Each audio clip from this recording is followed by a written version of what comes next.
Praise the Lord. Shalom सभी को जय मसीह की। मेरे प्रिय दोस्तों, परमेश्वर को धन्यवाद देते हैं। परमेश्वर ने हमें उसका स्वरूप को देकर के बनाया। परमेश्वर ने उसका आत्मा को डाल करके हमें बनाया है। आज हम जीवित हैं परमेश्वर के अनुग्रह के द्वारा। आज हम बातें कर पा रहे हैं, सब कुछ परमेश्वर का अनुग्रह है। हम अपने दोस्तों से, पड़ोसी से, हमारे रिश्तेदारों से, दूर दूर के लोगों से आमने सामने होकर के जब बातचीत कर पा रहे हैं, सब कुछ परमेश्वर का अनुग्रह है। लेकिन मैं आपको बताना चाहता हूँ, जो कुछ भी आप करते हो एक चीज के लिए करें। वो क्या है पता है? वो है सुसमाचार। आप दोस्तों के साथ मुलाकात किए, सुसमाचार के लिए जियो। अपना रिश्तेदारों के पास गए, सुसमाचार के लिए जिए। अपने दूर देश के भाई बहनों से अगर मिले, अगर आप कई बार विजिट करने के लिए जाते हो, इसलिए जाओ तो कि आपके द्वारा वो लोग भी सुसमाचार को जान सके कि यीशु मसीह ने उसके पापों को मिटा दिया है। Praise the Lord. दूसरा कुछ रीजन नहीं है हमारा इस पृथ्वी में जीने के लिए। हम इस पृथ्वी में जीवित इसलिए हैं कि यीशु मसीह का सुसमाचार हम दुनिया तक फैलाएं। यीशु मसीह का पृथ्वी में आने का मकसद क्या था पता है? सारे मानव जात के पापों से उद्धार करना, उससे उद्धार दिलाना, उसको मुक्ति दिलाना और अंत में अनंत जीवन देना। यीशु मसीह ने अपना मिशन को क्रूस पर खत्म किया। Praise the Lord. Yeshu Masih जिस मकसद के लिए आए थे, वो मकसद को, उस पर्पस को यीशु मसीह ने कंप्लीट किया। यीशु मसीह ने हमें उद्धार दे दिया, राइट? तो आज परमेश्वर ने हमें क्यों पृथ्वी में जीवित रखा है? यीशु मसीह आया, हमारे पापों को लिया, क्रूस पर मरा, हमें उद्धार दे दिए, मुक्ति दिया, अनंत जीवन भी दिया है। तो डायरेक्ट हम लोगों को क्या बोलना था? जो विश्वास करेगा, आज तूने उद्धार पाया, चल अभी हम स्वर्ग पर चले जाते हैं। क्यों परमेश्वर ने ऐसा नहीं किया? हमें क्यों उस पृथ्वी में रखा? रीजन एक है, क्या है पता है? ताकि आपके द्वारा बहुत सारे लोग उद्धार पाए। आमीन। आपके द्वारा उद्धार की कथा अनगिनत लोग सुन सके, ताकि वे लोग भी जाने, यीशु मसीह ने मेरे पापों को लेकर के क्रूस पर मरा और उसके क्रूस मृत्यु के द्वारा मेरे पाप मिटा दिए गए हैं। आमीन। अभी मैं और पापी नहीं हूँ, यीशु मसीह के लहू के द्वारा मेरा पाप मिटा दिया गया है। मैं अभी धर्मी हूँ, पवित्र हूँ through Jesus Christ. Praise the Lord. समझ पा रहे हैं आप लोग मैं क्या बता रहा हूँ? आज बहुत सारे चर्च अनगिनत बिलीवर्स हैं, बहुत अच्छा से वर्शिप होता है, लेकिन क्या है पता है? पापी का पापी रह जाते हैं। मैं कंडेम नहीं कर रहा हूँ आप लोगों से। बहुत सारे चर्च को मैंने देखा है, यीशु मसीह को नहीं पाने से तो पहले तो पापी थे, राइट है? क्योंकि हम माँ के गर्भ से पाप में उत्पन्न हुए। रोमियो 5:12 में लिखा है, एक इंसान आदम के द्वारा पाप जगत में आया और पाप ने मृत्यु को फैला दिया। सही है ना?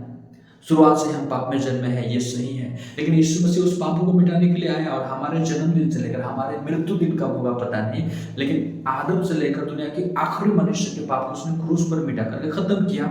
फिर भी लोग आज यीशु मसीह को जानने के बाद भी बहुत सारे लोग पापी का पापी है। मतलब क्या है? वो बोर्न अगेन नहीं हुआ है। बोर्न अगेन इंसान हमेशा ये बात को जानते हैं कि यीशु मसीह हमारे पापों का जिम्मेदारी होकर के क्रूस पर मरा।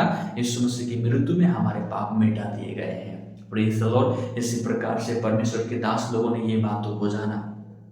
एक दिन जॉन वेस्ले भी ये जाना कि यीशु मसीह ने उसका पापों को मिटा दिया है। वो सोचते थे, जॉन वेस्ली सोचते थे कि शुरुआत में बचपन से ही चर्च गया हूँ, क्योंकि जॉन वेस्ली का जो पिताजी जो था वो भी एक पादरी थे, रिबरेंड थे।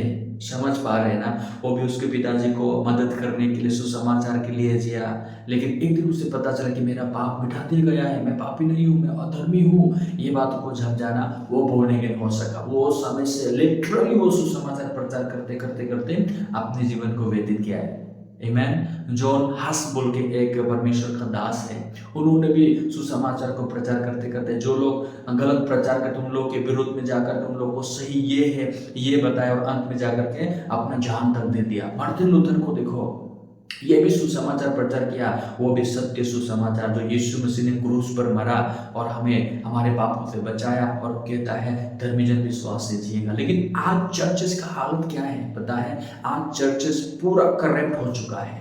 मेरे प्रिय लोग, क्षमा कीजिए ये बात बोलने के लिए, क्योंकि आज चर्चेस में बहुत सारे मेंबर्स तो हैं, चर्च बड़े बड़े हैं, लेकिन चर्च करप्ट हो चुका है। वाई? क्योंकि सच्चा टीचिंग नहीं है। अच्छा शिक्षा बहुत देते हैं लोग, लॉजिक के बारे में बहुत बात करते हैं, लेकिन सच्चा शिक्षा नहीं पाने के कारण आज चर्च करप्ट हो रहा है। आज लोग चर्च नहीं आते हैं, लोग फेलोशिप करते करते थायराइड हो चुका है। क्यों ऐसा है? क्योंकि चर्च में सच्चा शिक्षा नहीं पा रहे हैं। लोगों के जीवन परमेश्वर के वचन के साथ, परमेश्वर के वचन के द्वारा यूनाइट नहीं है।